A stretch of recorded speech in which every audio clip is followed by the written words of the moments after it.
but it shouldn't be this giant, I don't know, Muppet thing on top of their head. I had a client years ago, she had 2 red ones. She wouldn't let me touch the top of their head. They had hair this long on the top of their head. It was horrible. That's what she wanted. Okay, you're paying me. All right, and then we want to blend this in on the front.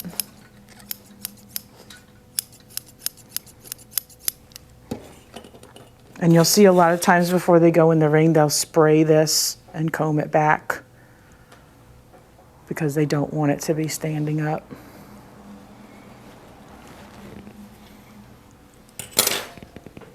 So we're going to do what they did, which is come in underneath and take out stuff like that.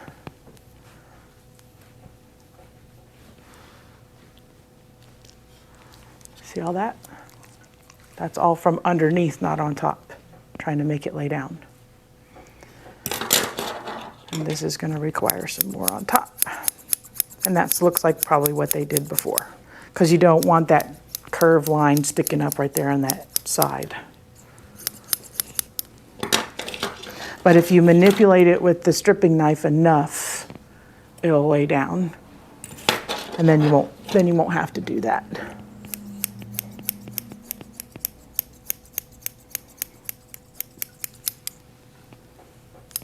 But again, it's a little accent. We're just accentuating that nice little round dome top skull.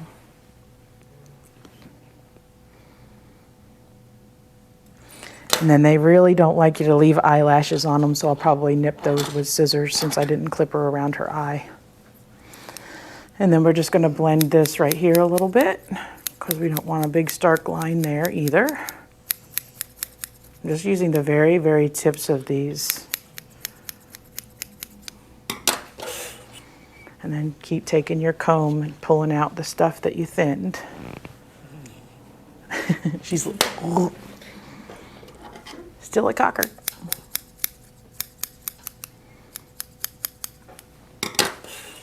All right, so now we've blended that clipper spot and this clipper spot.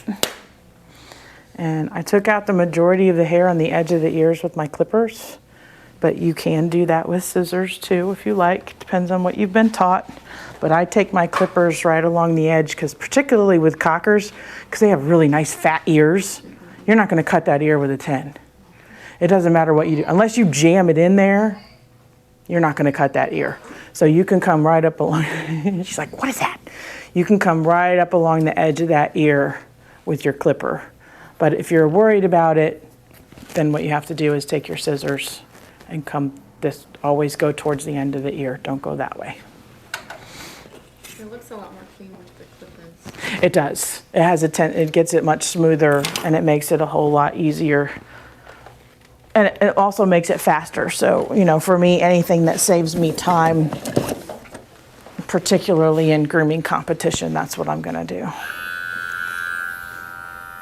So I push it right next to my thumb like that. And then I just come right up along the edge like that.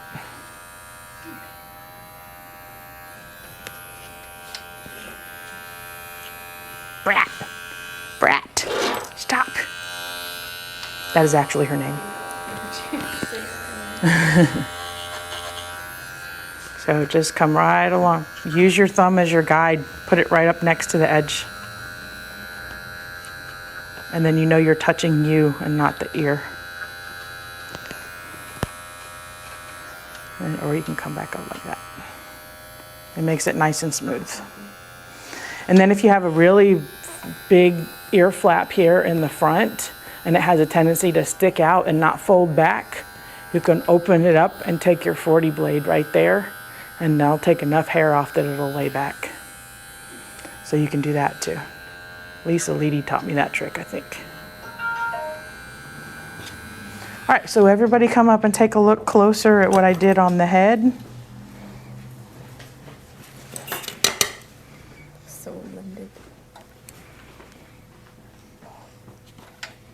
She's like, everybody looking at me. Everybody looking at me. There goes the tail wagging.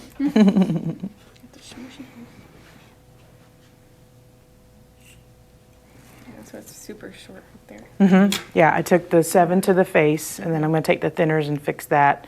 But I took the 10 around the back skull because we really want to make that skull pop out, and then we want to make that back of that neck pop out. Because that's what helps kind of bring that. Okay. Yeah, and even just the difference between a 7 and a 10, it's amazing what you can do with it that makes it look different. So you use the technique like a thinning here, so inside here. So can I use any dog or just only Coco? Pretty much, you can do it with anything that has. You can do it on drop coats. You can anything that has a drop coat like this, Shih Tzu, Lhasa, anything like that that you want to blend. You can blend clipper lines from anything as long as you use double-sided thinner. On top of it. Yep, the teeth on both sides.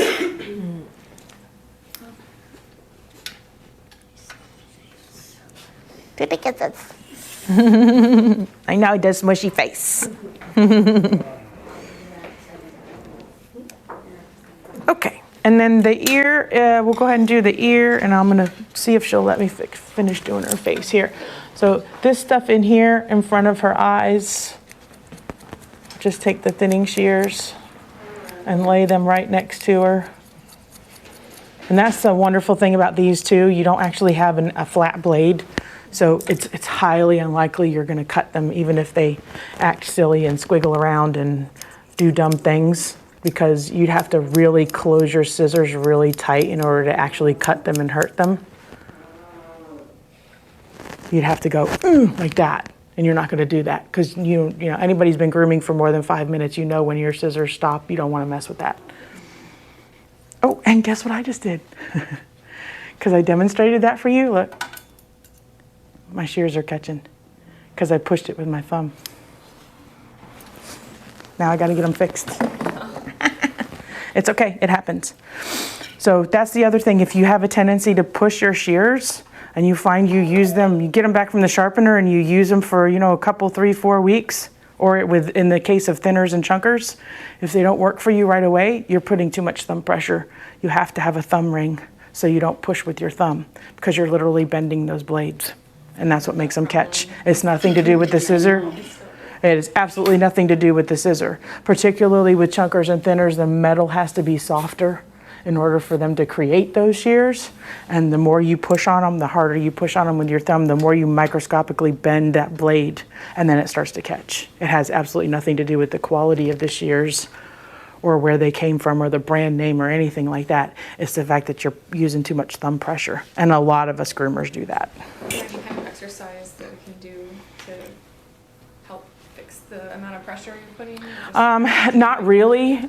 You can try, but for me, it's just something that I do. I've done it my whole career because my hands, my hands were very strong, and now that they're not, I have a tendency to do it even more because I'm trying to overcompensate.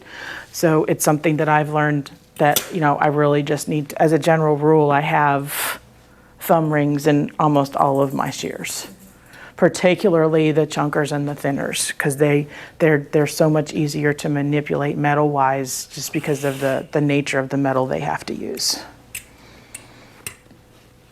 All right, so we're gonna see how she does with her feet because I'm gonna try to clip her off some off the bottom. Yeah, we might get twisty. The first few times I did it, she did the heebie-jeebie thing. So we'll see.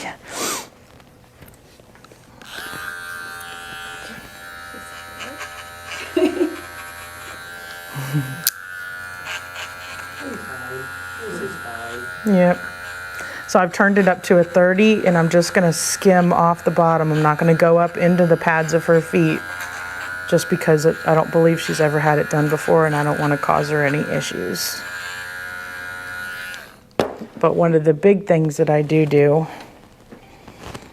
is I take my comb in between the toes and I pull this hair. See that? If I can get in there. She's pinching her toe. Stop. What are you doing?